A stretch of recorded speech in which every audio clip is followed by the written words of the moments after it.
ठीक है, तो इस समय में क्या हुआ कि अब पाकिस्तान मदद करेगा इस बात को लेकर बताने में कि हमारे नागरिकों के पास में उस समय कितनी लैंड थी, और वो लैंड अब आप एलोकेट करोगे ऑफिशियल तरीके से। ठीक है, तो ये अच्छा तरीका था। पाकिस्तान ने भारत की यहाँ मदद करी और भारत ने पाकिस्तान की मदद करी, जिससे क्या हुआ, रिहेबिलिटेशन का प्रोसेस तो थोड़ा आसान हो गया। ठीक, अब लोगों को जमीनें मिलना शुरू हो गई। ऐसा बोला भी जाता है कि ये जो दिल्ली या फिर दिल्ली के इलाकों में, यूपी के इलाकों में जितने भी लोग आके बसे उस समय में, या पश्चिमी यूपी के अंदर जितने लोग आके बसे, वो सारे के सारे लोग पाकिस्तान से माइग्रेट करके आए थे। ऐसा एक एनालिसिस रिपोर्ट के बेसिस पे बोला जाता था। उस हिसाब से तो हम सब पाकिस्तानी हो जाएंगे, है ना। तो ये बोला जाता था कि उस इलाके से आने वाले लोग जो है वहाँ पे माइग्रेट करके पश्चिमी इलाके से इस तरफ आए थे। ठीक है, ऐसे करके बोला जाता था, लेकिन रिपोर्ट में कितनी सच्चाई है कितनी नहीं है ये नहीं पता, लेकिन ऐसी रिपोर्ट्स आई थी कुछ जिसमें बोला जाता था। फिलहाल पश्चिमी यूपी जब बसा था तो पश्चिमी यूपी के अंदर बरेली भी आता है, पीलीभीत भी आता है, और ऐसे तमाम इलाके जो भी अमरोहा का इलाका भी आता है, ये सारे के सारे इलाके बेसिकली वहीं से आए हुए माइग्रेटरी लोग कहलाते थे। ऐसा एग्जाम्पल के तौर पर बताया गया था। कौन लोग हैं ऐसे, क्योंकि कैंप्स वैम्प्स जो बने थे सब इसी इलाके में बने थे, और इन कैंप्स के बाद में उनको वहीं पे लैंड देकर वहीं पे बसा दिया गया। ठीक है, क्योंकि यहाँ से आने वाले लोग यहाँ पे बसेंगे नहीं जाते, ऑब्वियस सी बात है। इतना लंबा यहाँ से ट्रैवल करके वो यहाँ बसेंगे नहीं, तो उनको कहीं ना कहीं बॉर्डर्स की जगह दी जाएंगे जहाँ पे वो बस सकते हैं। ठीक है, तो ये हुआ पूरा का पूरा पार्टीशन का प्रोसेस। पार्टीशन हुआ, विभाजन हुआ, और विभाजन के बाद लोगों के सामने क्या क्या समस्या आई। जैसे पहली समस्या उनके सामने आई, उन्हें माइग्रेशन करना पड़ा। माइग्रेशन एक काफी कठिन प्रोसेस था, लोगों की उसमें हत्याएं भी हुई, कई सारे लोगों को जान अपनी गंवानी पड़ी।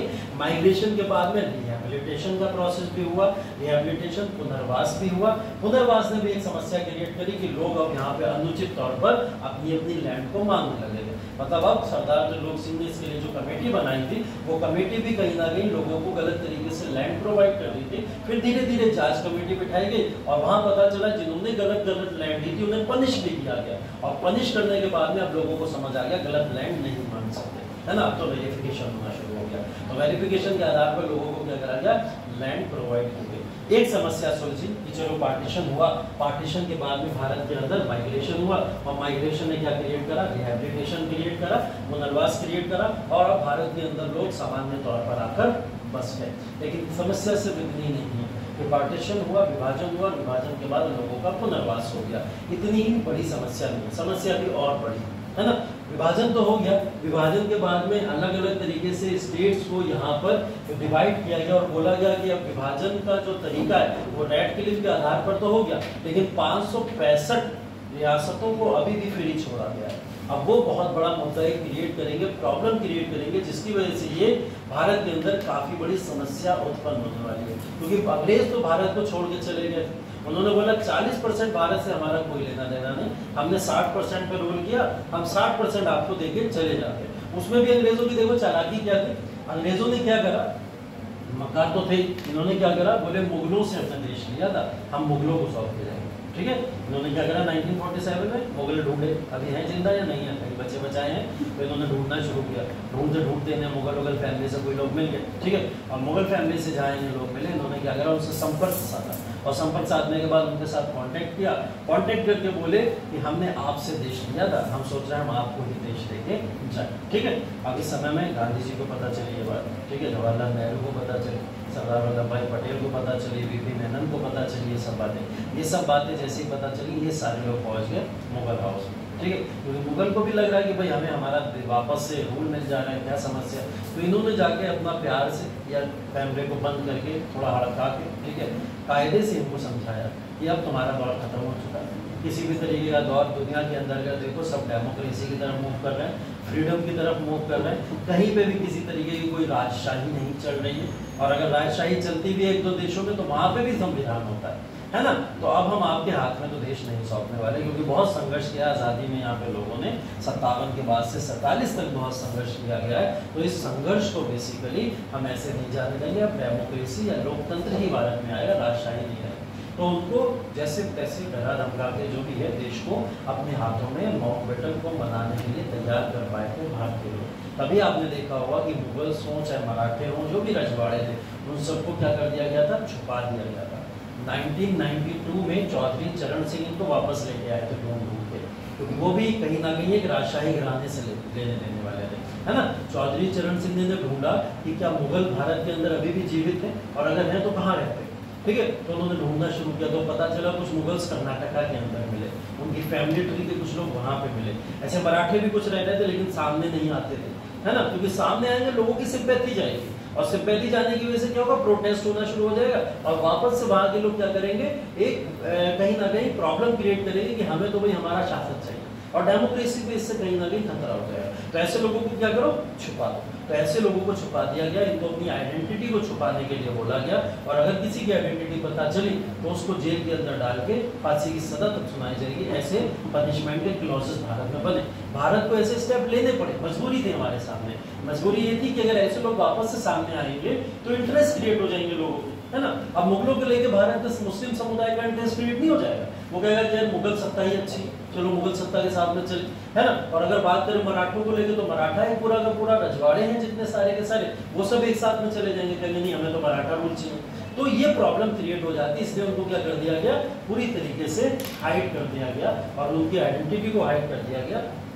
कुछ समय हुआ है, 25-30 साल हुए जिस समय से ये लोग अब भारत के बाहर निकलते हुए दिखाई देते हैं कहीं कहीं। जैसे आप लोग न्यूज़ में कभी कभी देख लेते होंगे, किसी मुगल वंश के शासक के बारे में पता चला है जो आज भी जीवित है, कहीं मराठा के बारे में पता चला जो आज भी जीवित है ना। तो ये सब चीज़ें बाद में पता चली हैं, लेकिन 1992 तक इन सब के बारे में कुछ पता नहीं था। छुपाने का कारण यही था क्योंकि अंग्रेज कहाँ चले गए थे, अंग्रेज चले गए थे मुगलों के पास में कि हम सत्ता तुम्हें सौंप देंगे, है ना। इस बात का विरोध भारतीय राष्ट्रवादियों ने किया जिसको लेकर बाद में सत्ता भारतीयों को सौंप गई, ठीक है। देखिए पार्टीशन जो हुआ है, ये जो पूरा का पूरा पार्टीशन की हम लोग जो बात कर रहे हैं, ये पार्टीशन ऐसा नहीं है 1947 में पहली बार हुआ। पार्टीशन तो देश के अंदर पहले से ही था, है ना। पार्टीशन ऐसा नहीं है पहली बार हुआ, पार्टीशन तो देश के अंदर पहले से ही था। पार्टीशन के तत्वों के ऊपर अगर थोड़ा बहुत हम लोग नजर डालें तो क्या 1857 हमको याद है, 1857 सबने पढ़ा, उसके परिणाम सबने पढ़े, उसके रिजल्ट्स भी सबने पढ़े। उन रिजल्ट्स में हमने क्या देखा था, 1857 का रिवॉल्ट जब हुआ तो रिवॉल्ट के दौरान पूरी जनता कहाँ गई थी, मुगल शासक के पास में, बहादुर शाह जफर के पास में, और उनको अपना नेता डिक्लेयर करते हुए क्या बोला था, हमें आज़ादी दिलाओ अंग्रेजों से, यही तो बोला था, यही तो चीज थी। तो यहाँ से ब्रिटिश माइंड के अंदर एक फिलॉसफी गई और उनको ये पता चला ये लोग आज भी देश के मुगल्स को या एक मुस्लिम प्रोमिनेंट लीडर को अपना नेता मानते हैं, है ना। इसका मतलब है मुस्लिम जो राजशाही है उसको डिग्रेड यहाँ से करना पड़ेगा, तभी जाके क्या होगा, हम कंट्रोल भारत पे स्थापित कर पाएंगे। क्योंकि उस समय तो सारी जनता क्या मुगल के पास में चली गई थी, वहां पे कोई धर्म नहीं देखा गया, वहां पे कोई जाति नहीं देखी गई, सब लोग चले गए कि मुगल शासक हमारे, हम इनसे आजादी लेंगे अंग्रेजों से, है ना। तो जैसे ही पहुंचे इन्होंने क्या करा, मुस्लिम डिस्क्रिमिनेशन करना शुरू किया। इन्होंने क्या करा, मुस्लिमों को शिक्षा से दूर करना शुरू किया, मुस्लिमों को राजशाही से दूर करना शुरू किया, मुस्लिम्स को हर तरीके से वहां से कमजोर करना शुरू किया, जिसकी वजह से अब सत्ता आगे चल के अगर ट्रांसफर होगी भी तो मुस्लिमों के हाथ में ना जा पाए और हम लोग आपस में इन दोनों के बीच में एक क्रिएट कर देंगे दीवार, जिससे ये पता चले कि भारत के अंदर आइडेंटिटी क्राइसिस होना शुरू हो जाए। मतलब अब क्या होना शुरू हो गया, डिवाइड एंड रूल की पॉलिसी यहीं से शुरू हुई। ये बताया था मैंने 57 के बाद में पहली बार डिवाइड एंड रूल आया था, तो 57 की पहली बार जो डिवाइड एंड रूल की पॉलिसी वो यही थी, मुस्लिम डिस्क्रिमिनेशन करना, मुस्लिम डिस्क्रिमिनेशन से मुस्लिमों को कमजोर करना, जिससे राजशाही के लिए ये लोग ना रहें, और उधर दूसरी तरफ हिंदुओं को भड़काना इस चीज के लिए कि तुम्हारी कम्युनिटी भी तो है, तुम अपनी कम्युनिटी में राजा क्यों नहीं, है ना। तो इन्होंने क्या करा, एक तरफ हिंदुओं को भड़काना शुरू करा, दूसरी तरफ मुस्लिम्स को शय देना शुरू करी और उनका डिस्क्रिमिनेशन भी करना शुरू करा। इससे क्रिएट क्या हो गया, डिवाइड एंड रूल। तो पहली बार पार्टीशन अगर भारत के अंदर हुआ था तो वो तो 1857 के बाद ही हो चुका था, ठीक है। अगर दूसरा पार्टीशन भारत के अंदर देखें तो 1905 भी याद होगा आपको, 1905 क्या बंगाल का विभाजन, बंगाल का विभाजन भी कम्युनिटी या फिर रिलीजन के बेसिस पे किया गया था। हिंदू एक तरफ, मुस्लिम एक तरफ, बंगाल को इस तरीके से डिवाइड किया गया।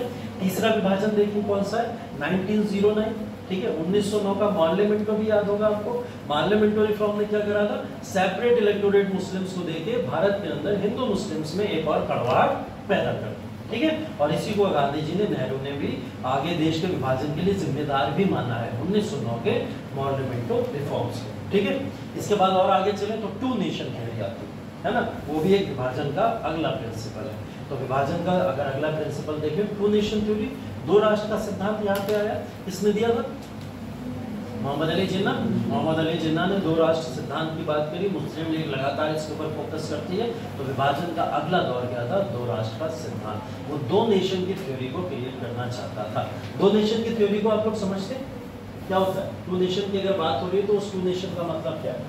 सिर्फ इतना कि एक तरफ पाकिस्तान बना दिया जाए, एक तरफ भारत बना दिया जाए, सिर्फ इसी को टू नेशन थ्योरी कहते हैं? या फिर और भी कुछ इसके अंदर इंटरनल हिडन चीज़ें हैं जिससे टू नेशन थ्योरी का प्रिंसिपल जिन्ना ने दिया होगा? जिन्ना ने कुछ तो सोच कर दिया होगा, ऐसे थोड़ी बोल दिया होगा मुस्लिम सारे एक तरफ रहेंगे, हिंदू सारे एक तरफ रहेंगे, यही टू नेशन थ्योरी है। इसको वेरीफाई भी तो किया होगा उसने, इसके ऊपर कुछ ना कुछ उसने अपने प्रमाण भी तो दिए होंगे कि वो ऐसा क्यों कहता है, क्या कारण रहा होगा? क्या लगता है आप लोग?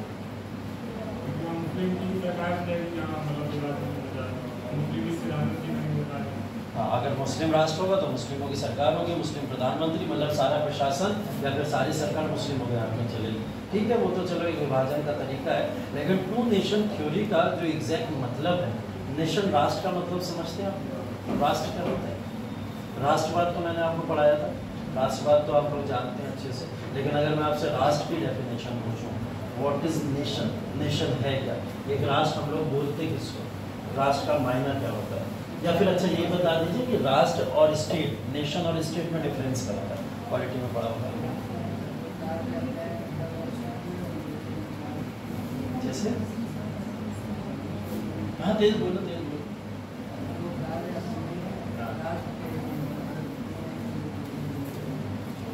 राष्ट्र वहाँ पे राष्ट्र बढ़ा जा रहा है, मतलब राष्ट्र की डेफिनेशन पूछ रहा हूँ। नेशन और स्टेट की डेफिनेशन बता दो। राज्य क्या होता है?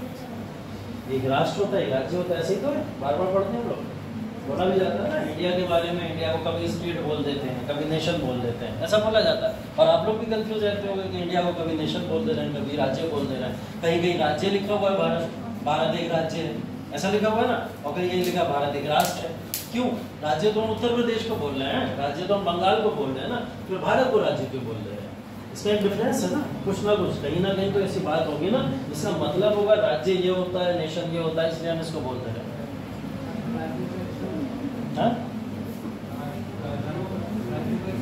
राज्यों का संघ जो होता है वो नेशन होता है, ठीक है। फिर राज्य क्या होता है? डिस्ट्रिक्टों का संघ है, ऐसा? बताओ बताओ। हाँ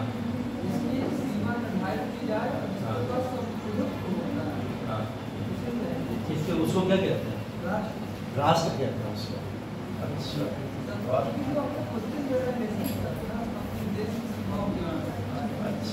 आपने बताया तो कुछ ठीक, लेकिन ये राष्ट्र नहीं है, ये राज्य।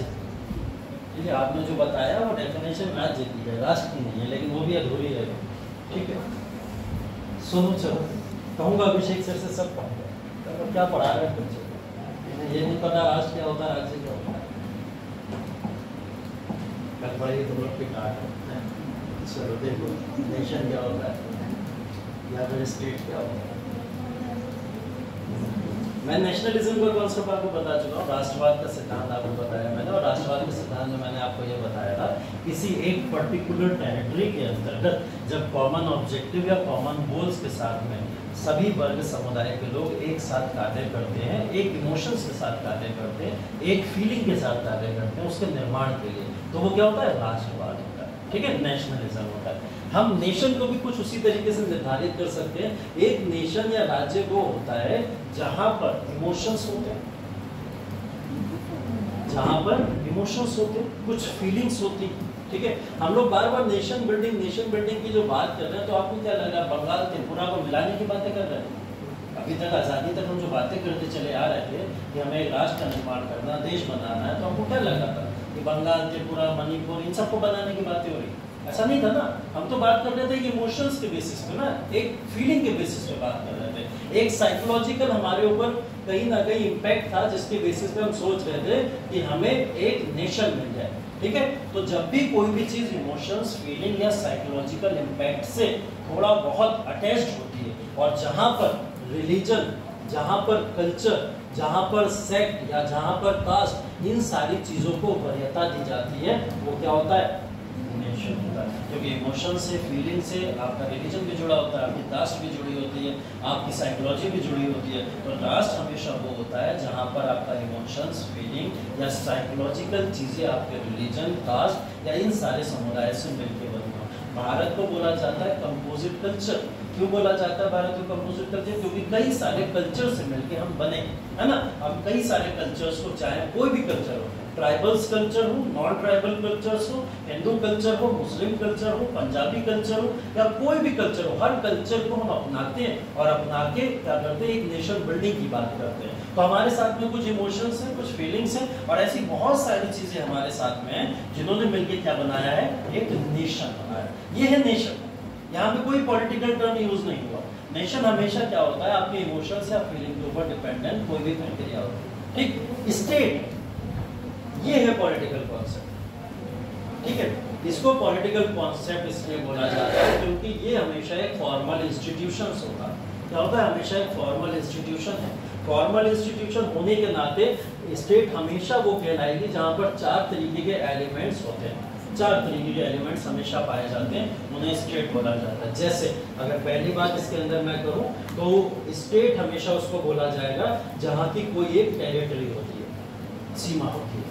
जहां किसी भी चीज की अगर एक सीमा है तो हम उसको क्या बोलते हैं, टेरिटरी के बेसिस पे हम बोल सकते हैं स्टेट है। दूसरी चीज, वहां की पॉपुलेशन, वहां पर एक सीमित पॉपुलेशन निवास करती हो, एक पॉपुलेशन रहती हो वहां पे, वो एक क्या हो जाएगी आपके लिए, वो स्टेट हो जाएगी। तीसरी चीज इसके अंदर गवर्नमेंट होती है, मतलब एक सरकार चलनी चाहिए। सरकार किस तरीके की चलती है, कैसी सरकार चलती है, वो डेमोक्रेटिक है, नॉन डेमोक्रेटिक है, इससे फर्क नहीं पड़ता, लेकिन हाँ सरकार होनी चाहिए वहां पे, वो भी एक स्टेट का तत्व है। चौथी चीज है सॉवरेनिटी, ठीक है, सॉवरेनिटी जिसको संप्रभुता बोलते हैं हम लोग, है ना। सॉवरेनिटी भी हमेशा तत्व किसका होता है, स्टेट का। तो स्टेट ही भारत के लिए हमेशा, इंडिया के लिए ज्यादातर आपने पॉलिटी की किताबों में यूज होता देखा होगा। तो पॉलिटिकल इंस्टीट्यूशन या फॉर्मल इंस्टीट्यूशन ये इसलिए बना क्योंकि इसके अंतर्गत टेरिटरी भी एक है, ज्योग्राफिकल बाउंड्रीज की एक सीमा निर्धारित है, यहाँ पे एक पॉपुलेशन निवास करती है, यहाँ एक सरकार चलती है और चौथा एलिमेंट यहाँ पर हम देखते हैं कि सॉवरेनिटी या फिर संप्रभुता भी कार्य करती है। तो ये 4 ऑब्जेक्टिव जिस चीज में पाए जाए वो क्या हो जाता है, स्टेट हो जाता है, ठीक है। जिन्ना किसकी डिमांड कर रहा है, नेशन। स्टेट की डिमांड नहीं कर रहा था, वो किसकी डिमांड कर रहा था, नेशन की। और वो नेशन की डिमांड जब कर रहा था तो अगर आप यहाँ पे देखो 2 नेशन थ्योरी यहाँ से अब जस्टिफाई हो जाती है।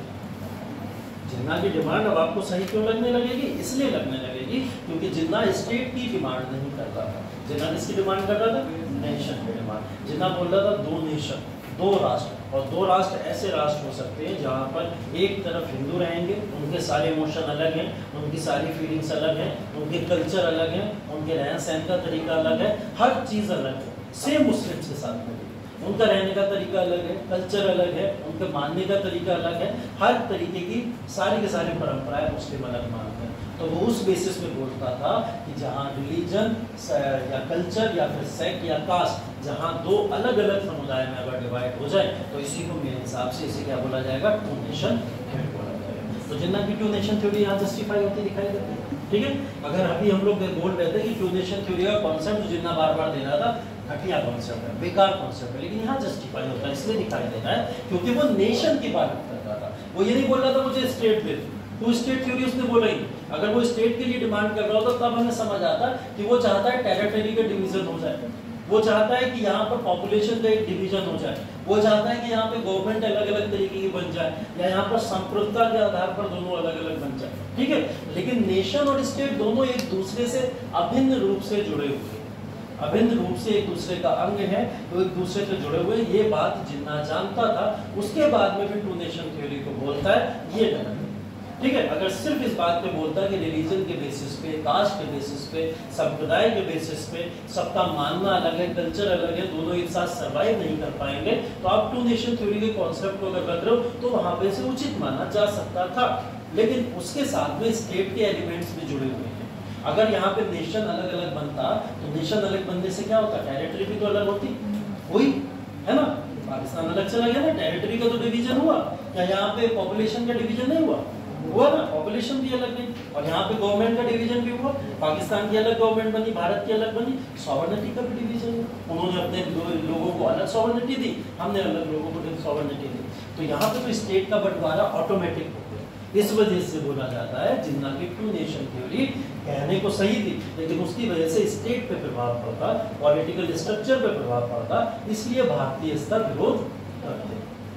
तो आपसे कभी भी अब पूछा जाए टू नेशन थ्योरी या फिर जिन्ना की जो थ्योरी थी उसका विरोध भारतीय क्यों कर रहे थे, तो उसका कारण ये नहीं था, ये नहीं था कि नेशन का डिवीजन हो जाएगा, उसका कारण क्या था, स्टेट का डिवीजन हो जाएगा। ठीक है, इस बात को ध्यान रखिएगा। इसलिए इंडिया को बोला जाता है हमेशा नेशन स्टेट। ठीक है, इंडिया क्या है, राष्ट्र और राज्य दोनों। इंडिया ऐसा नहीं है कि सिर्फ राज्य है, इंडिया ऐसा नहीं है सिर्फ राष्ट्र है, इंडिया क्या है, राष्ट्र और राज्य दोनों है। तो इस तरीके से इस चीज़ को बोला जाता है। अब इसके बंटवारे को लेकर जो यहाँ पर जिन्ना ने डिमांड करी, वो डिमांड लगभग पूरी तरीके से फुलफिल भी हो गई और उसको मान भी लिया गया। ठीक है, विभाजन हो गया, विभाजन तक बातें क्लियर है, यहाँ तक सारी चीज़ें समझ आ गई। विभाजन हो गया, पार्टीशन हो गया। विभाजन पार्टीशन के बाद में देखिए क्या क्या समस्या भारत के अंदर इस समय क्रिएट होना शुरू होती है, उनको देखिए।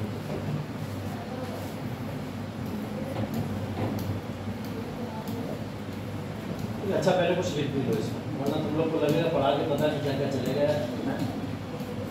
और लिखवाया कुछ रहेगा। ये टॉपिक नोट कर लिया ना, कर लिया नहीं कर करो, जल्दी करो। इसको लिख लो, पहले हेडिंग डाल लो, राष्ट्र निर्माण की चुनौतियाँ। राष्ट्र निर्माण की चुनौती, राष्ट्र निर्माण की चुनौती।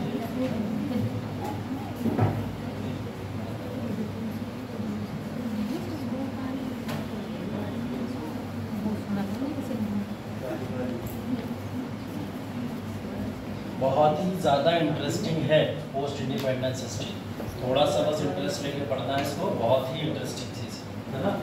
और इसको समझना बहुत आसान भी है, कुछ बहुत टफ नहीं है, कोई बड़े साइंटिफिक मेथड नहीं लगाने आपको इसमें, बहुत सिंपल सी चीज़ें लगानी है। पार्टीशन हुआ, कारण पूछे जाएंगे और ऐसी कुछ चीज़ें आपसे बताई जाएंगी, तो सिंपल सी चीज़ है, बस उसको समझना है और क्रोनोलॉजिकल ऑर्डर में उसे लिख लेना है। ठीक है, ऐसी चीज़ें क्या करना, इसको नोट कर लीजिए।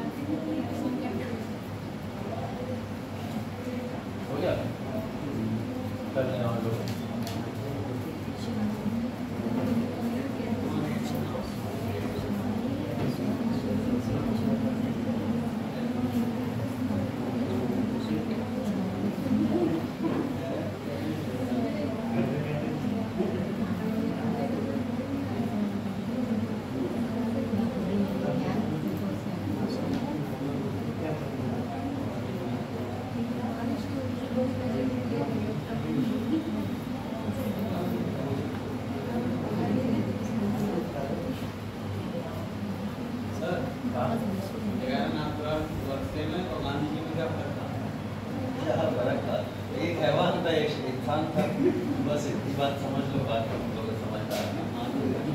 देखो बहुत डिस्प्यूट चलता रहता है ना, गांधी वर्सेस गॉडसे या गॉडसे वर्सेस गांधी को लेकर बहुत डिस्प्यूट चलता रहता है। गॉडसे की विचारधारा और गांधी की विचारधारा में फर्क है ना, उस विचारधाराओं को पढ़ो, दोनों चीज़ें पढ़ो। मैं ये नहीं कहता हूँ कि गॉडसे को हमेशा गालियाँ दो, बुरा कहो, उन्होंने गांधी की हत्या कर दी, नहीं, उसकी विचारधारा भी पढ़ो। अगर आप उसकी विचारधारा पढ़ोगे तो आपको कुछ चीज़ें समझ आएंगी कि हाँ गॉडसे ने भी कुछ चीज़ें अगर की तो वो चीज़ें क्यों कर रहा था, उसका मोटिव क्या था ये सब करने का। ठीक है, गोली क्यों मारी थी? गोली क्यों मारी थी? गोली मारने का कारण, हत्या करने का कारण उसका ये था कि उसको ऐसा लगता था कि कहीं ना कहीं मुस्लिम पक्षकार है। गांधी जी का जो आइडियोलॉजी है वो मुस्लिम पक्षकार की है, मतलब पाकिस्तानी फेवरिज्म दिखता था उसे, ऐसा उनका मानना था। ठीक है, तो गॉडसे हमेशा कहता था कि पाकिस्तान के पक्ष में हमेशा बातों को क्यों रखते हैं, जिन्ना को प्रधानमंत्री बनाने की वकालत क्यों करी, नेहरू जब बन रहे थे तो नेहरू को बनने देना चाहिए था, जिन्ना की वकालत ही क्यों करी, है ना। तो जिन्ना की वकालत को लेके एक नाराजगी है। और दूसरी चीज, कांग्रेस से लगातार आरएसएस की या हिंदू महासभा की कॉन्फ्लिक्ट रही है, तो उस कॉन्फ्लिक्ट के बेसिस पे जितने भी कांग्रेस के नेता थे उन सारे नेताओं से ये जो भी है आरएसएस या हिंदू महासभा के लीडर्स वो हमेशा नाराज रहते थे, हमेशा नाराज रहते थे। तो इस नाराजगी के कारण कहीं ना कहीं गॉडसे में तब से ही पनप रहे थे, क्योंकि वो उससे पहले उनका हिस्सा भी थे, बाद में उन्होंने छोड़ दिया था, हिंदू महासभा का भी हिस्सा रहे, आरएसएस का भी हिस्सा रहे, लेकिन बाद में उन्होंने ये सब चीज़ें छोड़ दी, अपना संन्यास ले लिया था राजनीति से पूरी तरीके से। बाद में उनकी विचारधारा इस वजह से बदल गई क्योंकि उन्हें लगा गांधी आज़ादी से खुश नहीं, गांधी की वजह से बंटवारा हो गया, गांधी ने पाकिस्तान बंधवा दिया, गांधी ने मुसलमानों को अलग राष्ट्र दे दिया, ये सब प्रॉब्लम थी गोडसे। और उन्होंने अपनी किताब के अंदर इस बात को लिखा है, साफ तौर पर लिखा है। और गोडसे ने जब हत्या करी थी, हत्या करते समय में भी उसने इस बात को वहाँ पर बोला था कि क्योंकि उस समय गांधी जी जा रहे थे पाकिस्तान, और ये बात लगभग पूरे देश में फैल चुकी थी कि गांधी जी पाकिस्तान जा रहे हैं। और पाकिस्तान क्यों जा रहे हैं, इसके पीछे जब कारण पूछा गया तो गांधी जी ने बोला, मैं एक अंतिम बार फिर से जिन्ना को बात करना चाहता हूँ और उसको फिर से मनाना चाहता हूँ कि भारत पाकिस्तान को फिर से एक कर दिया जाए, क्योंकि इससे प्रॉब्लम आगे चल के देश को होने वाली है। तो वो फिर से एक समझौते के लिए जिन्ना से मिलने जा रहे हैं। लेकिन ये बात गोडसे को पता चलती है और गोडसे ने बोला अब ये अता हो गई, अब इससे ज़्यादा हम बर्दाश्त नहीं करेंगे। तो ये कहते हुए उसने क्या करा, गोली मारा। ठीक है, गोडसे की गांधी को गोली मारना कभी भी सही या उचित नहीं ठहराया जाएगा और ना ठहराया जा सकता। ठीक है, क्योंकि अगर आपको आइडियोलॉजिकल किसी से डिफरेंस है, उसका मतलब ये नहीं आप किसी की हत्या कर दो, है ना। हत्या इज नॉट एन ऑप्शन, किसी भी तरीके से किसी की हत्या करना ऑप्शन नहीं। आइडियोलॉजिकल डिफरेंस का सामने खड़े होकर बात करते हैं। डिफरेंस तो भाई अम्बेडकर और गांधी जी के भी बीच में था, तो क्या अम्बेडकर जी ने गांधी जी की हत्या कर दी? क्या नहीं करी ना। क्या अगर आप देखो तो सुभाष चंद्र बोस और गांधी जी में भी तो डिफरेंस है, बहुत बड़ा डिफरेंस था, आइडियोलॉजिकल डिफरेंस देखने को मिल रहा है। तो हत्या वाला तो ऑप्शन नहीं था ना। उन्होंने आपस में डिबेट करी, सामने बैठ के चर्चाएं करी हैं और समस्या का सोल्यूशन ढूंढा। तो ये तरीका होता है किसी भी तरीके का। जैसे मैंने बताया था रविंद्रनाथ टैगोर और गांधी जी की एक डिबेट है, किसी एक मुद्दे पे मैंने आपको बोला था कि इनकी एक डिबेट है, जाके सुनना और इसको देखना कि वो लोग इस बात पर डिबेट कर रहे हैं कि विदेशी वस्तुओं को चलाना चाहिए या नहीं चलाना चाहिए, है ना। तो ये डिबेट है, दोनों की आइडियोलॉजी अलग है, एक मानता चलाना चाहिए, एक मानता नहीं चलाना चाहिए। तो आइडियोलॉजिकल डिफरेंस हो सकते हैं, उसका मतलब ये नहीं कि आप हत्या ही कर, है ना, ऐसा नहीं हो सकता। तो हत्या को कभी आप उचित नहीं ठहरा सकते। और भारत के अंदर राष्ट्रवाद के सिद्धांत की जब भी हम लोग बात करते हैं या फिर यूपीएससी की अगर हम लोग तैयारी करते हैं तो गोडसे हमेशा एक विलन है और विलन ही रहेंगे। ठीक है, गांधी हमेशा एक हीरो है तो हीरो ही रहेंगे। ये इस आइडियोलॉजी के बेसिस पे बता रहा हूँ। अगर आप राष्ट्रवाद के प्रिंसिपल और फिर यूपीएससी की आइडियोलॉजी के ऊपर काम करते हो, है ना, तभी ऐसे एग्जाम्स में सिलेक्शंस मिल पाता है। इन विचारधाराओं के ऊपर काम करते हैं। गोडसे की विचारधारा के ऊपर अगर चलना शुरू कर दोगे या फिर उनको अगर सुनना या पढ़ना शुरू कर दोगे तो आपको हर दूसरा व्यक्ति गलत दिखने लगेगा और हर दूसरे व्यक्ति की हत्या करना शुरू कर दो। ठीक है, तो वो विचारधारा इसलिए गलत है, इसलिए ऐसी विचारधारा को रोकने की बात है। ठीक है, और गांधी की हत्या से कोई खुश नहीं था पूरे देश में।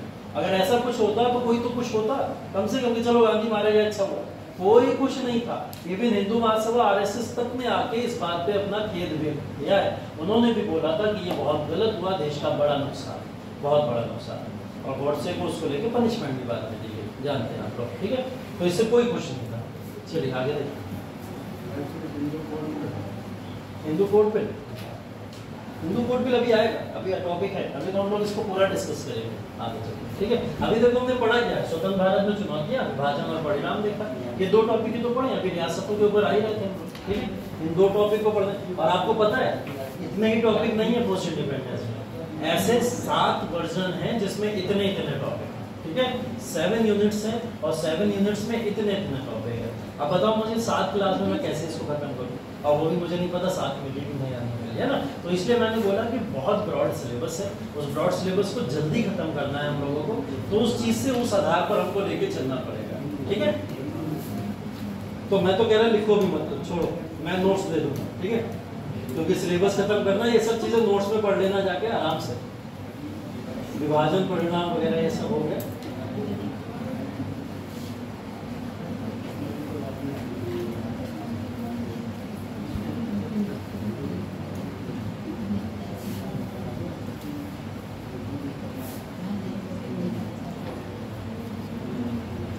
देखिए, रियासतों का एकीकरण, रियासतों के एकीकरण से पहले जब पार्टीशन हुआ था, पार्टीशन के दौरान भारत के अंदर कई सारी समस्याओं में एक समस्या कम्युनिस्ट पार्टी की भी है। ठीक है, उसको भी ध्यान रखिएगा। कम्युनिस्ट पार्टी ने क्या करा था भारत के अंदर, उन्होंने बोला कि हम अपनी विचारधारा थोपना चाहते हैं भारत पे।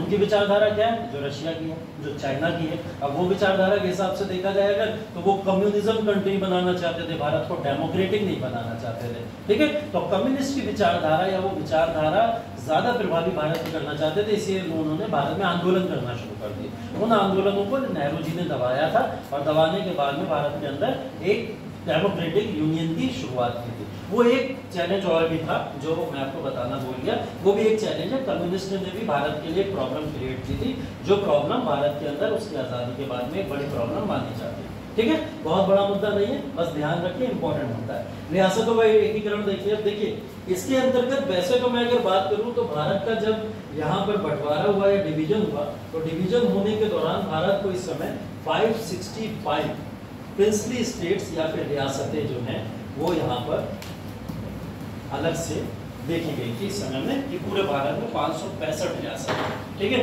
इन 565 रियासतों का अगर वर्गीकरण देखा जाए तो पूरे देश के अंदर इन 565 रियासतों में से 40% हिस्सा ये भारत का इसी में चला गया, 40% हिस्सा। और इस 40% हिस्से को आज़ादी थी कि इधर ज्वाइन पाकिस्तान और इंडिया, किसी को भी आप ज्वाइन करो, हम आपको आज़ादी देते हैं। माउंटबेटन ऐसा बोल के गए थे अपने जून प्लान के अंतर्गत। इंडियन इंडिपेंडेंस एक्ट में भी ये बात बोली गई है कि रियासतों को अलग से यहाँ पर दिया जाएगा पूरा का पूरा राइट। और ये राइट यहाँ पर पहली बार नहीं दिया गया था, 1935, 1947 इन दोनों अधिनियम के अंदर रियासतों को लेकर बात की गई है कि अगर आगे चल के भारत का बंटवारा होता भी है तो भारत के बंटवारे में रियासतों को फ्रीडम दी जाएगी कि वो जहाँ चाहे वहाँ जा सकते हैं। ठीक है, तो इन दोनों अधिनियमों के अंदर रियासतों का वर्गीकरण की बात की गई।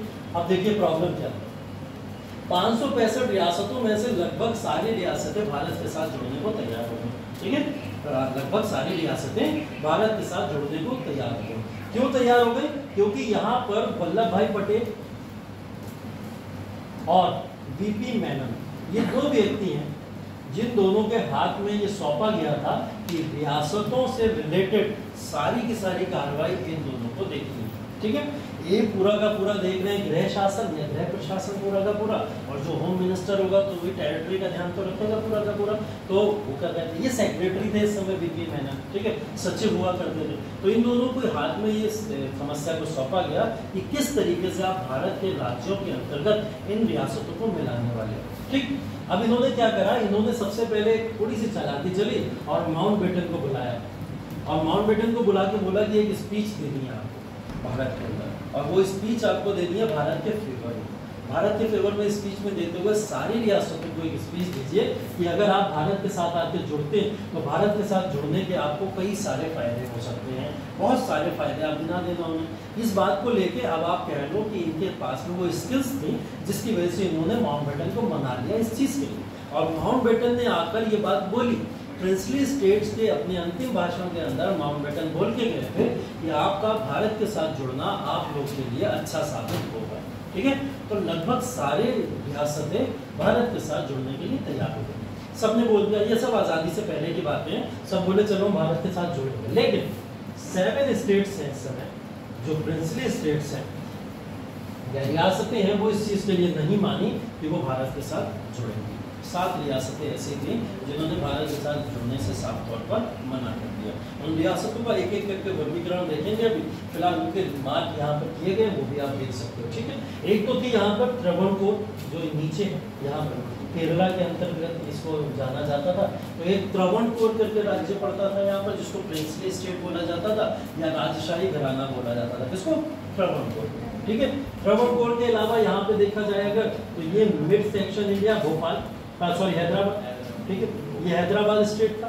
यहाँ हैदराबाद के अंतर्गत इसको भी क्या करा गया, एक अलग राज्य इन्होंने अपने आप को घोषित किया और बोले हम भारत के साथ नहीं जुड़ेंगे, हम भारत का जुड़ने को नहीं तैयार है। ठीक है, हैदराबाद के अलावा अगर यहाँ पे देखा जाए तो ये कौन सा इलाका है? जूनागढ़। ठीक है, ये एक इलाका था जूनागढ़, जो कहाँ पड़ता है? गुजरात के अंदर पड़ता है। ठीक है, गुजरात के अंदर पड़ता है। ठीक, जूनागढ़ के अलावा यहाँ पर अगर हम लोग देखें एक राज्य और है, ये कौन सा?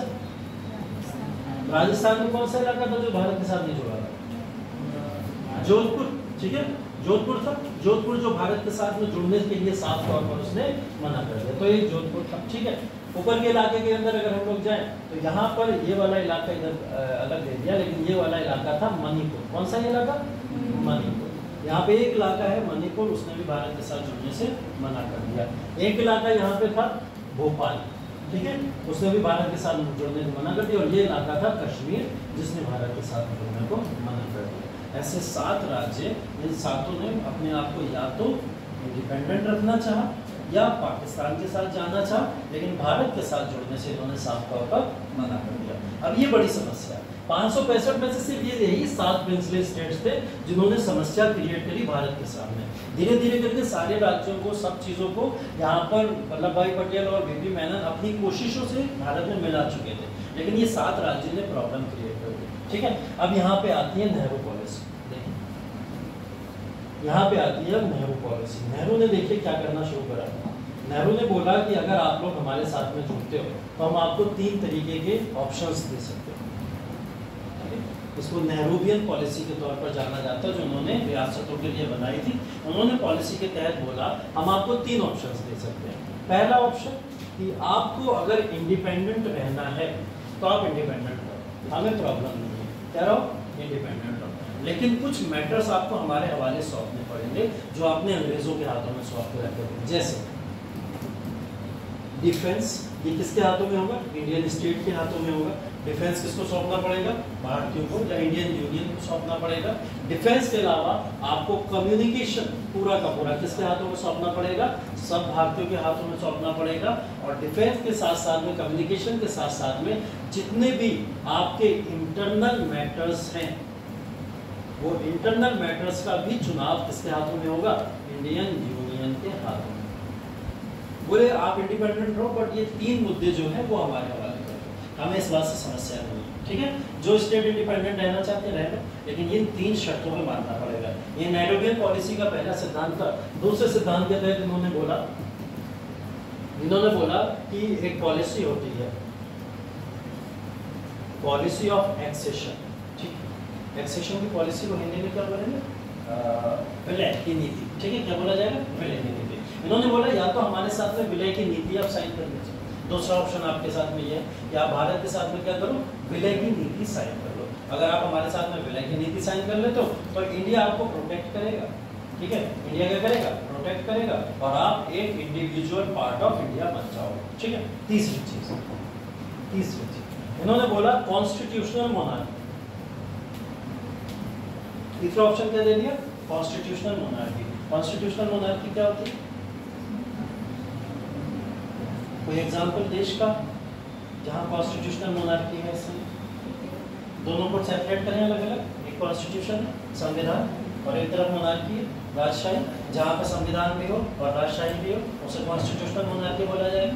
तो ऐसा कोई देश, ब्रिटेन है एग्जाम्पल है, ऑस्ट्रेलिया है। ठीक है, ब्रिटेन है, ऑस्ट्रेलिया, ऐसे देश आज के समय में एग्जाम्पल के तौर पर जाने भी जाते हैं। ठीक है, तो ये जो है यहाँ पर अगर देखा जाए कॉन्स्टिट्यूशनल मोनार्की का ऑप्शन भी उन्होंने सामने रख दिया था कि आपके यहाँ पे अगर कोई राजवंश राजा शासन करना चाहता है आपके राज्य के अंदर तो वो शासन करता रहे, हम उसका शासन नहीं छीन रहे, लेकिन हम आपके राज्य में इलेक्शन कराएंगे, और इलेक्शन के लिए हम बाद में क्या करेंगे, विधानसभा विधान परिषद का गठन करेंगे, और वो विधानसभा विधान परिषद लायबल किसके लिए होंगे, नेशन के लिए या राष्ट्र के लिए लायबल होंगे। तो उन्होंने एक ऑप्शन ये भी दिया, कॉन्स्टिट्यूशनल मोनार्की भी आपके सामने ऑप्शन है, आप इसको भी अडॉप्ट कर लीजिए। अब तीनों अच्छे ऑप्शन थे और तीनों के लिए आज़ादी दी गई, क्योंकि भाई रियासतों को तो ना अंग्रेजों ने कभी छेड़ा था, और भारतीय इसको इसलिए नहीं छेड़ना चाहते थे कि आप इंडिपेंडेंट रहो लेकिन पाकिस्तान के साथ में मत मिलना। यहाँ पे कोई ऑप्शन दिया हुआ है कि पाकिस्तान के साथ जाओ तो मिल जाता, नहीं दिया ना। तो नेहरू ने कभी भी ऑप्शन नहीं दिया, क्यों नहीं दिया, क्योंकि हमारा राष्ट्र से कमजोर हो सकता था। अब बीच में से एकदम हैदराबाद को उठा के ये परमिशन दे देते जाओ पाकिस्तान से जाओ, तो इससे हमारी कमजोरी थी ना, बीच में एक पाकिस्तान और बन जाता है ना। तो प्रिंसली स्टेट्स को ये 3 ऑप्शन दिए गए कि आप या तो इंडिपेंडेंट हो जाओ, लेकिन ये 3 मैटर्स हमारे हाथ में करने पड़ेंगे। ठीक है, या तो फिर आप क्या करो, पॉलिसी ऑफ एक्सेशन को लागू कर लो, विलय की नीति, हमारे साथ में आप आके विलय कर लो। ठीक है, और तीसरा कॉन्स्टिट्यूशनल मोनार्की क्रिएट करो। ठीक है, अब सारे मुद्दे आपको समझने हैं कि कौन सी स्टेट ने क्या क्या रिस्पॉन्स दिया इन सारी चीज़ों को लेके। जैसे पहला एग्जाम्पल हम लोग यहाँ पढ़ने जा रहे थे वो था ट्रेवनकोर का। ठीक है, ये कहाँ पे पड़ता है, ट्रेवनकोर।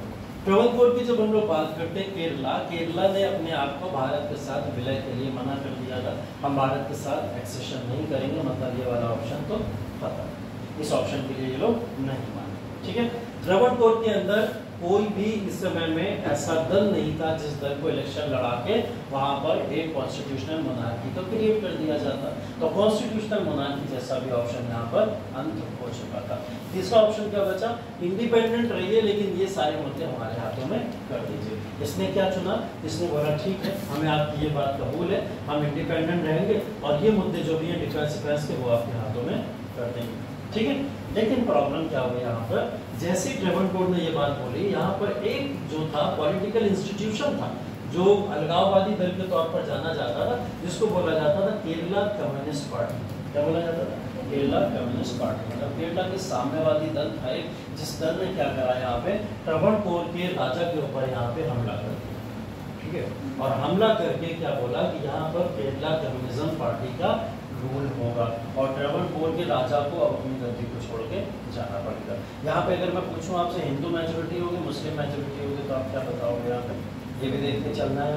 कौन सी मेजोरिटी यहाँ देखने को मिलेगी, मुस्लिम देखने को मिलेगी। आज के समय में केरला में मुस्लिम मेजोरिटी है? मैं पूरी केरला की बात कर रहा हूँ, मैं पूरे केरला की बात कर रहा हूँ, क्वेश्चन मार्क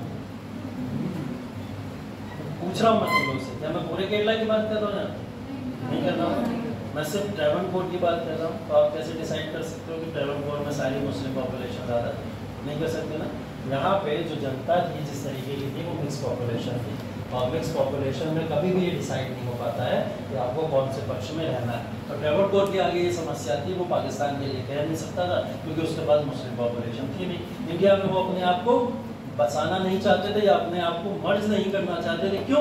क्योंकि इंडिया के अंदर अगर अपने आप को मर्ज कर लिया तो इनकी जो फ्रीडम है वो फ्रीडम कहीं ना कहीं खत्म हो जाएगी, अभी तक जो भी फ्रीडम मिल रही है इनको, ठीक है। सातों राज्य अपने आप को फ्री रखना चाहते थे, ये बात तो हमें अच्छे से समझनी चाहिए क्योंकि इनको एक ऑप्शन हमेशा से मिला हुआ है कि आप लोग फ्री रहो, आप में इंटरफेयर नहीं करेंगे। तो ऐसे राज्य तो वैसे ही रहना चाहेंगे ना। लेकिन भारत इनको मर्ज क्यों करना चाहता था? क्योंकि कल को इंटरनल रिबेलियन यही क्रिएट करते, अंदरूनी कहीं ना कहीं कलेश अगर होता तो इन्हीं की वजह से होता, या फिर पाकिस्तान आके इन्हीं से मदद मांग के हमारे ही लोगों के ऊपर हमला कर देता। तो ऐसे लोगों को भारत में मिलाना बहुत जरूरी था, ठीक है। तो क्या हुआ, ट्रेवनकोर के अंदर केरला कम्युनिस्ट पार्टी ने जैसे हमला करा तो इस समय में तुरंत यहाँ के राजा पहुंचे नेहरू के पास में और उन्होंने मांगी नेहरू से सपोर्ट, ठीक है। यहाँ पे हमारे ऊपर केरला कम्युनिस्ट पार्टी ने हमला कर दिया, हमको इससे बचाया जाए। तो नेहरू जी ने क्या बोला, बोले हमने आपको 3 ऑप्शन दिए थे, अब चौथा ऑप्शन, ठीक है। चौथा ऑप्शन क्या? चौथा ऑप्शन ये है कि आप जो है यहाँ पर हमारे साथ में एक्सेशन तो साइन करोगे ही करोगे, एक्सेशन तो साइन करोगे ही करोगे, और साथ ही साथ में अब केरला जो होगा भारत का एक अभिन्न अंग तो बनेगा ही बनेगा। अब यहाँ पे कॉन्स्टिट्यूशन जो बनेगा पूर्ण रूप से नेहरू की पॉलिसी के आधार पर बनेगा, ठीक है।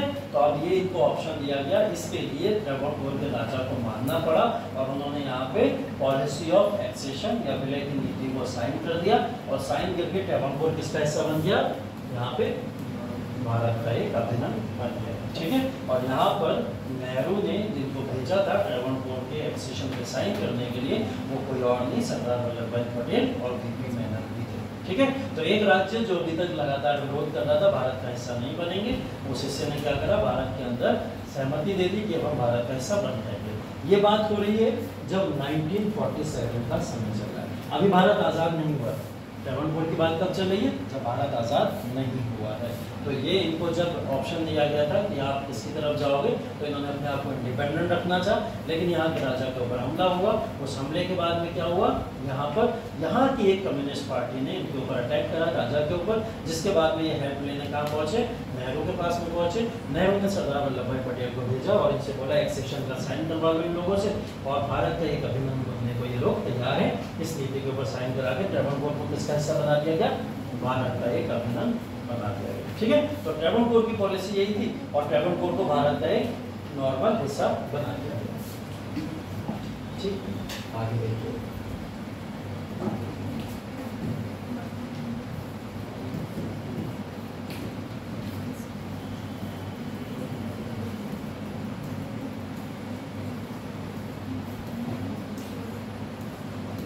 ये सारी भूमिकाएं वगैरह पढ़ लेना जाके अच्छे से, ठीक है। अब लिखो ये नाम इंपॉर्टेंट फैक्चुअल नाम है, ट्रेवनकोर के राजा कौन है इस समय, त्रावणकोर के राजा कौन है इसमें?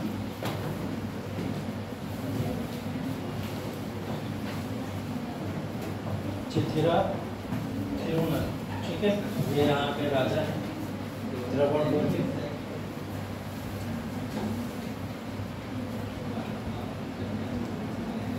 ठीक है, ये राजा तो थे, लेकिन जो एक्चुअल में कमांड जो थी त्रावणकोर की वो यहाँ के कमांडर इन चीफ के हाथों में थी, जिसको दीवान बोला जाता था, जिनका नाम था सीपी रामास्वामी अय्यर।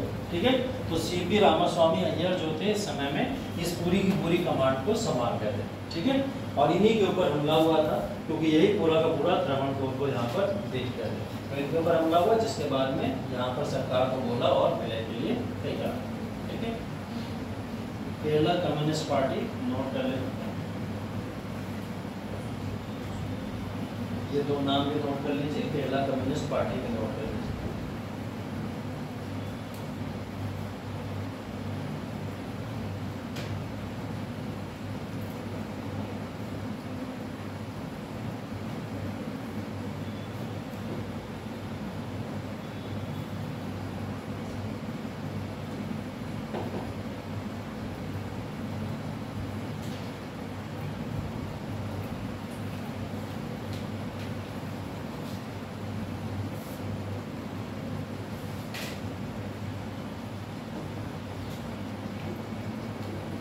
ठीक है, हो गया ना। त्रावणकोर इम्पोर्टेंट इस वजह से भी माना जाता है, ये भी ध्यान रखिएगा इससे रिलेटेड। त्रावणकोर को इम्पोर्टेंट इस वजह से भी माना जाता था, भारत और पाकिस्तान इसको दोनों को अपना हिस्सा, दोनों लोग इसको अपना हिस्सा इसलिए भी बनाना चाहते थे क्योंकि ये जो है इंडस्ट्रियल हब भी माना जाता था, और जिन इंडस्ट्रीज का हब माना जाता था उस बेसिस पे अगर देखा जाए तो यहाँ पर देखा जाए तो रोजगार के लिए या फिर भारत की इकोनॉमी को और आगे बढ़ाने के लिए अच्छे ऑप्शंस यहाँ पर मौजूद थे। जैसे यहाँ पे एक सैंड मिलती थी, एक सैंड यहाँ पे मिला करती थी जिसका नाम था मोनेसाइट, और मोनेसाइट वो चीज़ होती है जो अगर आप थोड़ा बहुत फिजिक्स या केमिस्ट्री पढ़े होंगे तो आपको पता होगा मोनेसाइट का जो रोल होता है वो न्यूक्लियर फ्यूल को बनाने में होता है। ठीक है, न्यूक्लियर फ्यूल जब भी क्रिएट किया जाता है तो वो मोनेसाइट से किया जाता है। एक सैंड थी जिससे क्या बनता था, मोनेसाइट बनता था, और मोनेसाइट किस लिए काम आता है, न्यूक्लियर फ्यूल। और ये न्यूक्लियर फ्यूल आपको पता है किस तरीके से न्यूक्लियर एनर्जी में कन्वर्ट हुआ आगे चल के, और कितना सपोर्ट केरला से मिला था भारत को जब वो न्यूक्लियर पावर के तौर पर क्रिएट हुआ था। तो ये एक बड़ा कारण था जिसकी वजह से लोग त्रावणकोर के पीछे पड़े थे, चाहे वो भारत हो चाहे वो पाकिस्तान। और इसमें इंटरेस्ट अंग्रेजों का भी था, अंग्रेज चाहते थे इसे इंडिपेंडेंट रखना, क्योंकि अंग्रेज अगर इसे इंडिपेंडेंट रखते तो ना भारत का इस पर कब्जा होता ना पाकिस्तान का, वो जैसा चाहते त्रावणकोर से करते रहते, उन्हें यहाँ से न्यूक्लियर फ्यूल एनर्जी मिलती रहती है ना। तो इस वजह से एक कारण ये भी था कि जिसकी वजह से त्रावणकोर के ऊपर लोगों का ध्यान जाता। ठीक है, चलिए अब इसके बाद आते हैं जोधपुर के ऊपर। ठीक, जोधपुर हनुमंत सिंह यहाँ के राजा हैं। ठीक है, राजा तो यहाँ पे एक हिंदू हैं, और ऑब्वियस सी बात है यहाँ की जनता भी जो है वो इस समय हिंदू की है, पॉपुलेशन में कैसी है, हिंदू। तो एक बात तो समझ आती है कि ये वाला जो इलाका है ये पाकिस्तान में तो नहीं जाना चाहेगा। ठीक है, ये पाकिस्तान में तो नहीं जाना चाहेगा। ठीक है, लेकिन जिन्ना ने अपनी कुछ पॉलिसीज यहाँ पर लगा के जिन्ना ने इनको मना लिया, हनुमंत सिंह को। जिन्ना ने बोला कि आप हमारे साथ में अगर मिलोगे आके तो हम आपको कुछ बेनिफिट्स देंगे, कुछ फायदे देंगे। तो जोधपुर मान गया था एक समय के लिए कि हाँ हम पाकिस्तान में मिलने को तैयार है। ठीक है, हुआ क्या कि हनुमंत सिंह के सामने मोहम्मद अली जिन्ना ने यहाँ पर एक ब्लैंक पेपर रख दिया, ब्लैंक पेपर, बोले जो लिखना हो इस पर लिख लो। ठीक है, ब्लैंक पेपर, अब आपको ब्लैंक चेक मिल जाए कि जितनी अमाउंट भरनी है भर लो और सारा पैसा आपका। ठीक है, तो लालच तो आएगा है ना कि जितना पैसा मिला लिख लो। और यहाँ पे तो पैसा तो छोड़ो, यहाँ तो इन्होंने बोला था साफ तौर पर ब्लैंक पेपर दे रहा हूँ, जो लिखना है इस पर लिख लो, हम आपको हर तरीके की आज़ादी देंगे और जो आपको इसके ऊपर लिखना होगा आप लिख लो। ठीक है, इसी के साथ साथ में बोला इनसे जोधपुर से कि हम आपको कराची पोर्ट भी दे देंगे। कराची पोर्ट का मतलब क्या था कि यहाँ से आर्म्स पूरे के पूरे जितने भी हथियार थे सब यहीं से सप्लाई होते थे। कराची पोर्ट जो था व्यवसाय का या इकोनॉमी का सबसे बड़ा अड्डा था। यहाँ से व्यवसाय बहुत अच्छा होता था। तो कराची पोर्ट जिसको मिल जाए ये बहुत बड़ी बात होती थी उस समय। तो इनके सामने दो ऑप्शन रखे गए, बोले एक तो अब लेंथ पेपर है पूरा का पूरा, जो भरना उसके ऊपर भर दो, जो लिखना है लिख दो, हम आपकी सारी शर्तें मानने को तैयार हैं, और दूसरा आर्म्स और इकोनॉमीज के लिए हम आपको कराची का पोर्ट दे देंगे। अब कोई भी राजा उस समय में अगर इस नियत का होता तो मान जाता, ठीक है। तो ये मान गए, उसके लिए उन्होंने बोला कि ठीक है जोधपुर को हम आपके पाकिस्तान के अंदर मिला लेते हैं। ये बात जैसे ही पता चली किसे, वल्लभ भाई पटेल, ठीक है। तो पटेल तो देखिए बाई हुक बाई क्रुक दोनों तरीके जानते थे। उन्होंने कहा पहले प्यार से बात करूँ, अगर प्यार से मानोगे तो ठीक है, वरना मुझे दूसरा रास्ता भी आता है, तो मुझे दूसरे रास्ते से बात करनी पड़ेगी, है ना। तो इन्होंने क्या करा, वल्लभ भाई पटेल ने हरवंश सिंह के सामने, जिन्ना ने इतना बड़ा जो ऑप्शन रख दिया था, पूरा का पूरा जो सब कुछ देने के लिए तैयार हो गया था, यहाँ वल्लभ भाई पटेल ने उनको जाके बोला कि जोधपुर एक ऐसा इलाका है जो भारतीय संस्कृति के लिए बहुत महत्वपूर्ण है। अगर आपको लालच के बेसिस पे उसको मिलाना है तो मिला दो, ठीक है, लेकिन सांस्कृतिक वैल्यू भारत की रजवाड़ों से लेके भारत के हर इतिहास के अंदर जोधपुर का बहुत बड़ा योगदान है। भारत के राजपूतों की शान रहा है जोधपुर, है ना। और अगर इस जोधपुर को आप पाकिस्तान के साथ मिला लोगे तो एक बहुत बड़ा धब्बा भारत के ऊपर लग जाएगा, जो धब्बा कभी नहीं मिटेगा, राजपूतों के ऊपर भी लगेगा और भारत के ऊपर भी लगेगा, ठीक है। बोले आपको कराची पोर्ट देने की बात हुई है, आर्म्स और रिबेलियंस या फिर जितनी भी इकोनॉमी देने की बात हुई है, ये वादा हम भी आपसे करते हैं, ठीक है। वल्लभ भाई पटेल ने बोला जो आर्म्स आपको चाहिए होंगे हम हर तरीके के आर्म्स आपको देंगे, हर तरीके के हथियार देने के लिए हम भी तैयार हैं आपको। दूसरी बात, पाकिस्तान आपको हर चीज देने को तैयार है, लेकिन फूड सिक्योरिटी नहीं दे पाएगा, वहां लोग जाके भूखे मरेंगे, और ये कुछ ही समय में देखने वाले हो आप लोग, है ना। तो उन्होंने बोला हम आपको फूड सिक्योरिटी देते हैं, कोई भी व्यक्ति जोधपुर में भूखा नहीं मरेगा, इसकी एश्योरेंस यहाँ पर वल्लभ भाई पटेल ने जोधपुर के अंतर्गत दी, ठीक है। आर्म्स, फूड सिक्योरिटी, और तीसरा सबसे बड़ा कार्ड कौन सा था, इमोशंस। कौन सा इमोशन, राजपूतों वाला इमोशंस, ठीक है। ये सारी चीजें मर्ज करके जब इन्होंने हरवंश सिंह के अंदर डाली तो हरवंश सिंह के ऊपर एक दबाव पड़ा, और एक दबाव के कारण उन्होंने क्या करा, वल्लभ भाई पटेल के साथ में यहाँ पे साइन करके क्या करा, जोधपुर को भी भारत का एक अभिन्न बना दिया, मतलब पॉलिसी ऑफ एक्सेशन या विलय की नीति के ऊपर हस्ताक्षर करके अब जोधपुर भी भारत का एक हिस्सा बन गया, ठीक है। तो जोधपुर बन गया, यहाँ पे भी जोधपुर लिख लो, राजा का नाम लिख लो, ठीक है, जोधपुर लिख लो, राजा का नाम लिख लो, और ये वाले तथ्य भी लिख लेना जिन्ना ने क्या क्या ऑफर किया था। जिन्ना ने ब्लैंक पेपर दे दिया था, और साथ ही साथ में यहाँ पर कराची पोर्ट भी देने को बोला था, ठीक है। और फिर वल्लभ भाई पटेल ने क्या क्या दिया था, उन्होंने आर्म्स और फूड सिक्योरिटी प्लस राजपूतों को लेके भी कुछ इमोशनल बातें उनके साथ में की थी।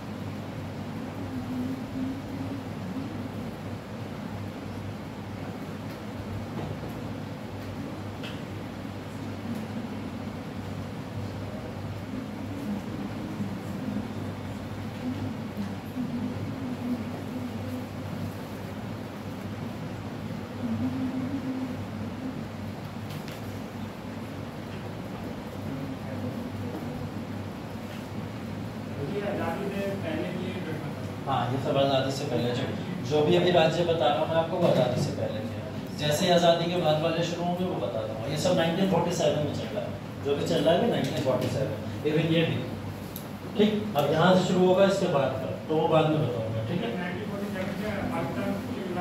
विभाजन से पहले, विभाजन से कुछ रियासतें, कोई रियासत ऐसी नहीं थी जो पाकिस्तान की, सारी रियासतों ने भारत के साथ हस्ताक्षर कर दिए थे, कोई रियासत नहीं ऐसी, ठीक है। ऑफिशियली सभी लोग भारत के साथ संधि कर लेते हैं, सब एक्सेशन कर लेते हैं, इसीलिए बोला जाता है architecture of modern India Sardar Vallabh भाई पटेल को। इन्होंने आर्किटेक्चर मतलब बेसिकली निर्माण करा था नए भारत का, और वो भारत शायद वैसा भारत नहीं होता अगर सरदार वल्लभ भाई पटेल या वीपी मेनन अपनी पॉलिसी से इनको नहीं लाते, है ना। तो ये सारे के सारे इनके कहीं ना कहीं अचीवमेंट्स हैं जिसके थ्रू ये लोग भारत के अंदर सब आके जुड़ गए। यही तो बहुत बड़ी हैरानी और पाकिस्तान के लिए सबसे बड़ी हार थी, कोई रियासत उनकी तरफ गई नहीं, कोई नहीं। कहाँ से ले जाते, एक कश्मीरी उनके क्लोज था, है ना, वो भी कश्मीर को लेकर डिस्प्यूट क्रिएट हो गया था, वो डिस्प्यूट भी बहुत डिटेल में हमें समझना है तो उसकी बात भी करेंगे। पहले भोपाल देख लो। भोपाल बेसिकली हिंदू आबादी वाला राज्य था, लेकिन यहाँ पर समस्या ये थी, यहाँ का शासक हबीबुल्ला खान था। ठीक है, हबीबुल्ला खान मुस्लिम एक रूलर है और यहाँ पे शासन वो किया करता था हबीबुल्ला खान। लेकिन आज आबादी कैसी है यहाँ की, हिंदू आबादी वाला इलाका है। यहाँ पर हबीबुल्ला खान जो था वो मुस्लिम लीग के बहुत क्लोज था। ठीक है, हमेशा से ये मुस्लिम लीग का समर्थन था और मुस्लिम लीग के क्लोज में रहता था, जिसकी वजह से इसके जिन्ना के साथ में संबंध बहुत अच्छे थे।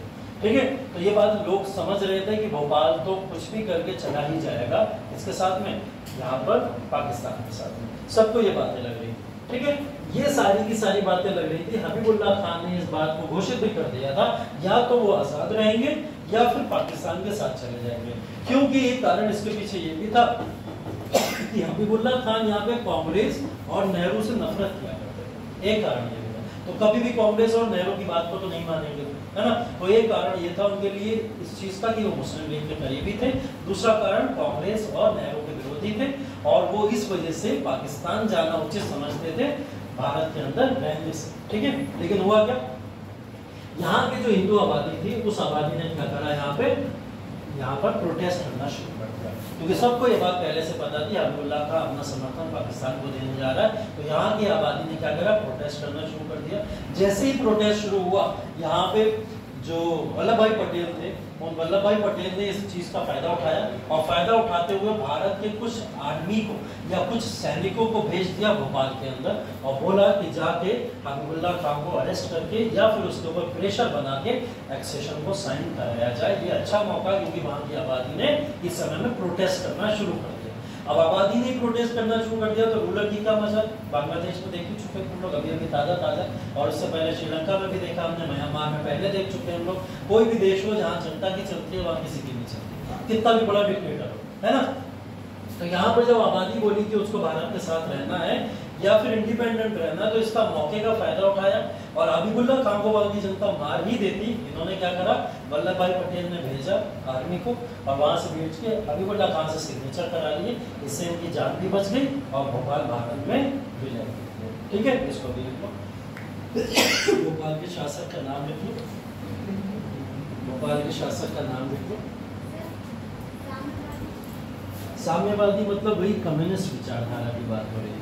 कम्युनिस्ट जो हम लोग बात कर रहे थे ना, कम्युनिस्ट पार्टी ने भी बीच बीच में दखल दी है और नेहरू ने उनको भी दबाया। ठीक है, तो ये यहाँ पे साम्यवादी या कम्युनिस्ट विचारधारा के भी लोग थे जो पाकिस्तान के साथ नहीं मिलना चाहते थे, अपने आप को इंडिपेंडेंट रखना चाहते थे। मैंने बताया ना, कम्युनिस्ट पार्टी अपने आप को हमेशा स्वतंत्र रखना चाहती है, तो उन्होंने भी दबाव बनाया हबीबुल्ला के साथ कि पाकिस्तान में मत मर्ज हो, है ना। तो ये सारे के सारे दबाव थे उनके पास। ठीक है, अब देखिए इसके बाद में ये 3 स्टेट तो बेसिकली आज़ादी से पहले ही भारत का हिस्सा बन चुके थे। इसके बाद 4 स्टेट्स और हैं आपके, ठीक है, वो 4 स्टेट्स आज़ादी के बाद भारत का हिस्सा बने और सबसे ज़्यादा संघर्ष उसी में करना पड़ा। ठीक है, जिसमें 2 बहुत इंपॉर्टेंट है, एक है कश्मीर और एक है हैदराबाद। ठीक है, जूनागढ़ और म्यांमार तो मणिपुर, तो जूनागढ़ और मणिपुर इतना बड़ा मुद्दा नहीं, जूनागढ़ और मणिपुर को तो आसानी से मर्ज कर लिया जाएगा, लेकिन ये कश्मीर और हैदराबाद बहुत बड़े मुद्दे थे भारत के लिए। अगर इनको मर्ज किया भारत ने तो भारत के लिए यही बहुत बड़ी जीत है ना। तो कश्मीर का मुद्दा बहुत बड़ा था और वही अभी मुद्दे से आपको समझ आ जाएगा कि कश्मीर आज तक इतना विभाजित क्यों माना जाता है। पीओके जो क्रिएट हुआ था ना, पाकिस्तान ऑक्यूपाइड कश्मीर, जिसको पाकिस्तान अधिकृत भारत बोला जाता है या फिर उसको पाकिस्तान आजाद कश्मीर बोलता है ना। तो वो जो हिस्सा क्रिएट हुआ था अलग से कट, वो हिस्सा इसी समय में क्रिएट हुआ था। अभी जब हम लोग देखेंगे कश्मीर के बारे में मुद्दा क्रिएट होगा तब, वरना कश्मीर एक पूरा का पूरा इंडिपेंडेंट पार्ट है। कब क्रिएट हो गया, और इसके अंदर सिर्फ भारत का रोल नहीं है, यूएसए और यूनाइटेड किंगडम इन दोनों ने मिलकर यहाँ मक्कारी की थी, जिसकी वजह से आज कश्मीर का ये मुद्दा क्रिएट हुआ।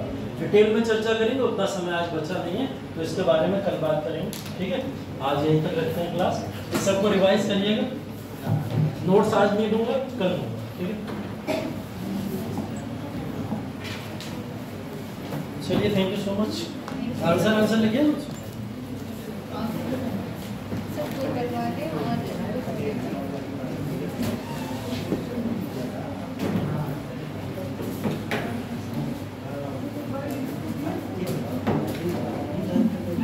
आज भी एक बार बीच में बंद हुआ। क्यों ऐसा क्यों होगा? स्पेस तो बहुत है इसमें। स्पेस है लेकिन स्टेटस अपडेट आ जा रहा है।